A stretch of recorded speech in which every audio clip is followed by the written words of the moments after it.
Just weeks left in the 23-24 NBA season, it's pretty clear generational prodigy Wemby will win Rookie of the Year just like many anticipated. But that doesn't leave out sensational Chet Holmgren looking like a potential Defensive Player of the Year candidate for years, picked in the 2022 draft.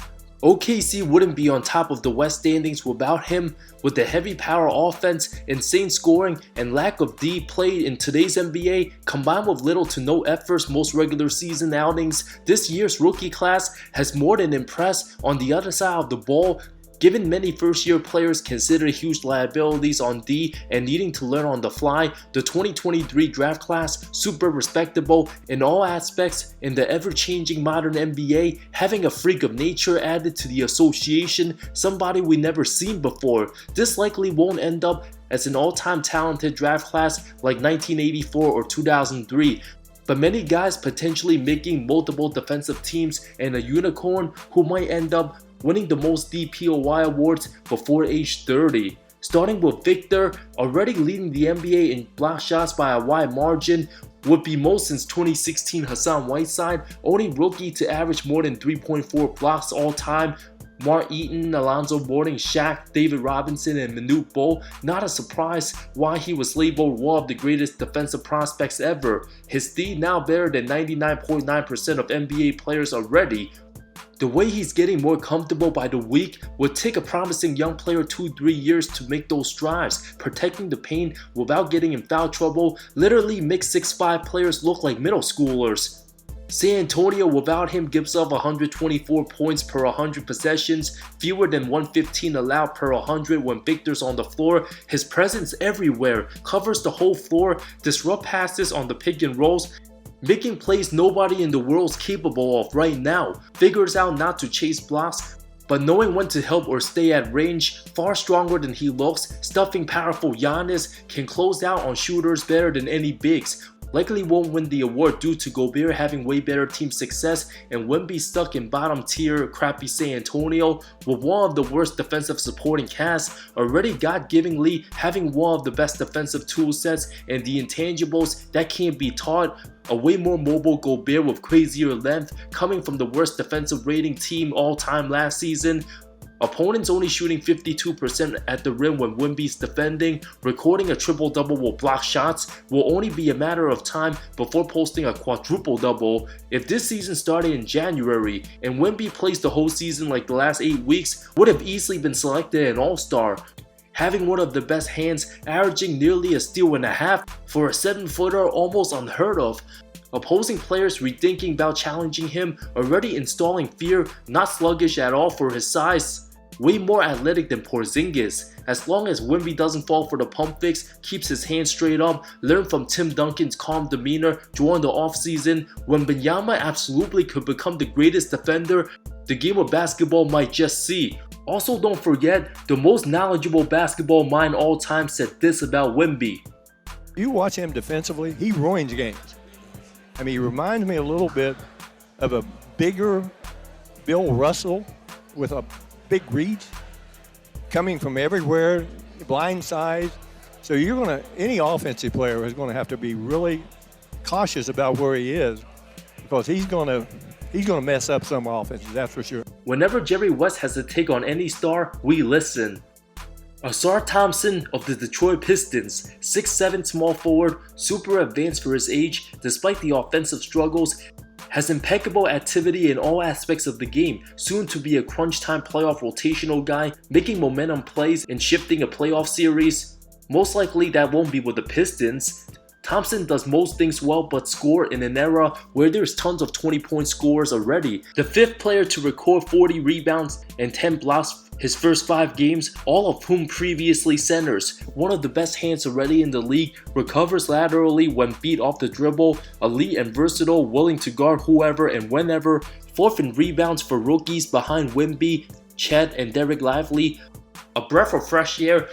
Plays very similar to a young Dennis Rodman, a former Detroit great who made a name for himself, playing free safety out there, not have any plays run for him, and the impact impeccable. Having signature defensive moments on superstars SGA and KD, Many young kids focus too much of their athleticism on the highlight dunks trying to get those viral plays, but using all his athletic movements on defense, recovering, keeps his opponent in check as close as possible at full speed without fouling, will get scored on a ton, but certainly makes life harder for every elite scorer. His biggest issue, being stuck on a forever rebuilding franchise, proving to fail at developing their lottery picks, not being a genetic freak like Wemby by any means, the instinct and discipline. If Thompson's gonna take his game to a new level, getting an outside shot will be vital, and possibly getting a 9-figure contract after his rookie deal. Monty Williams playing him way more as of late. 3 years from now, if Detroit's still terrible, Pistons fans rather see Ausar Thompson succeed elsewhere.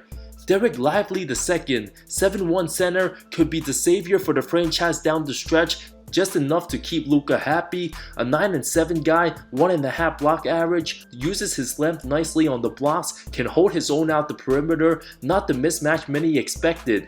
Displays rare quickness for somebody his size, a quick decision maker. Couldn't have asked for a better mentor than working out with Tyson Chandler, a former Maverick who changed his career around, becoming one of the most valuable role players a dozen years ago. Lively just needs to cut down on the fouls. Already made many non-Mavs fans in the NBA forget about former starting center Dwight Powell. Now with the help of Daniel Gafford, the 20-year-old can make his mistakes, not get too worried about getting in foul trouble, always hunting for a rebound. Like any hard-working prototypical big, his presence alone puts pressure on the other team's bigs. Cason Wallace, establishing himself as a 3-and-D on a great OKC team, coming off the bench now, projected to be a rotational starter, excellent footwork. The Thunder will use his services before signing an extension, only takes good shots. There's not many 6'4" guys and under out there you can think of having numbers 50, 40, 80 shooting splits while playing great defense like the rookie. Wallace activity similar to defensive great Ben Wallace, no problem navigating around screens, staying in front of his defenders, doing everything necessary needed for the Thunder. If Luke Dort was to ever go elsewhere, Cason literally the younger replacement. Many didn't know used to play football as a QB, wide receiver, and safety. Getting early trust from his team, plays like he's got 10 years of NBA experience, just absolutely gets it. Ready to make a huge impact for a great team, similar to Jaime Jaquez of the Miami Heat. Ausar Thompson, not the best start to the season.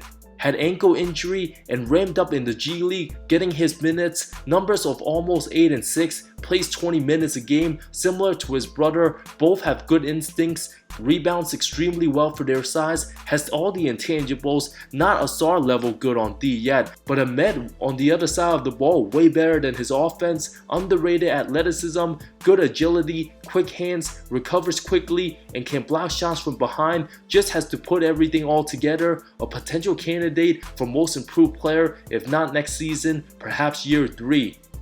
Bilal Coulibaly of the horrendous Wizards, one of the few bright spots. At 6'8", very reactive for the worst defensive team in the league, taking the most difficult assignments, 7'2" wingspan, one of the most slept on first-year guys from France, still only 19 years young, the type of player you can't be lazy with, otherwise pockets will be snatched, going through the bruise and bumps. As a rookie, in an awful environment where offense won't be relevant with him given the light-skinned bro still around, forced to be in the corner, Washington barely runs any plays for him. If the Wizards gotta try to finish worse than the Pistons, still having their offense revolved around the two chucksters, why not give the rookie more time to shine? Will be one of those rare assets the franchise looking to keep, everybody else expendable at this point. Even number 2 pick Brandon Miller, a smoothness to his game, offensively very good, but his D nowhere near these guys. But many rookies learn and develop, needing to add some bulk to his frame. Scoot also with upside, has the frame and physical tools, not there yet, responding much better second half of the season. Not to mention the sensational Jaime Jaquez Jr., terrific all-around player, good help rotational defender, just a brilliant decision maker all around, learned plenty from college defensive-minded coach Mick Cronin. If Wemby wasn't in this draft, Chet Holmgren would win unanimous Rookie of the Year, super mobile big. This 2023 draft class, way better defenders than most classes. Aside from the super talented 03 draft with LeBron, Wade, and Bosh, all terrorists on both ends at their apex, Kurt Heinrich, Michael Petrus, and Kendrick Perkins respectable as well. 2005 might have lacked superstar talent, none outside of Dwight Howard, but Emeka Okafor, Luol Deng, Andre Iguodala, and Josh Smith and Tony Allen, all excellent defenders in their primes. Dwight Easley, best defensive player during his years in Orlando from 2009 to 2011. CP3 and Andrew Bogut 2005, not much else. If Greg Oden could have been healthy in the 07 class alongside Mike Conley, Kevin Durant, Al Horford, and Joakim Noah, that's a great defensive squad. The 2008 draft lacked perimeter lockdown types, plenty great defensive bigs, Brook Lopez, Roy Hibbert, JaVale McGee, Serge Ibaka, and DeAndre Jordan. 2011, Kawhi Leonard, Jimmy Butler, prime Klay Thompson, and Bismack Biyombo, lacking a great defensive center. 2012, Anthony Davis and Draymond Green, both excellent defenders.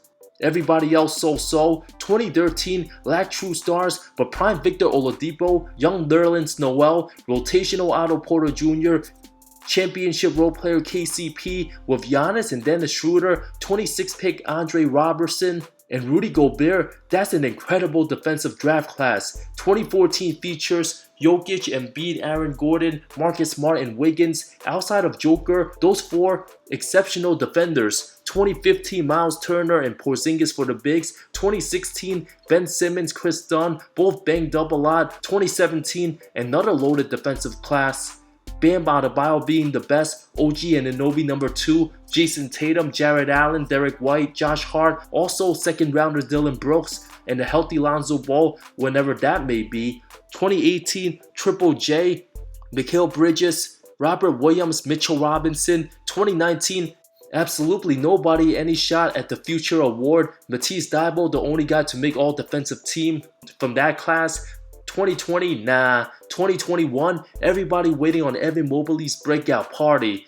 This past 2023 class, tons of work to be done to be in discussion with 2003 all-time loaded defensive talent, with 2005 length surrounding Dwight Howard, and 2013 having 2 Defensive Player of the Year winners, Gobert and Giannis. In my opinion, best defensive class of the century. Could we potentially see a future defensive first team featuring the Thompson twins and Wemby, alongside potential future defensive second teamers Cason Wallace, Dereck Lively, and Coulibaly? And can Wembanyama in 2 years already be better than prime Dwight Howard Orlando Magic on D? By the time end of decade rolls around, expect a bunch of these players to have already made multiple all-defensive teams. Until then, much remains to be seen, as long as the young boys keep up with their daily routines.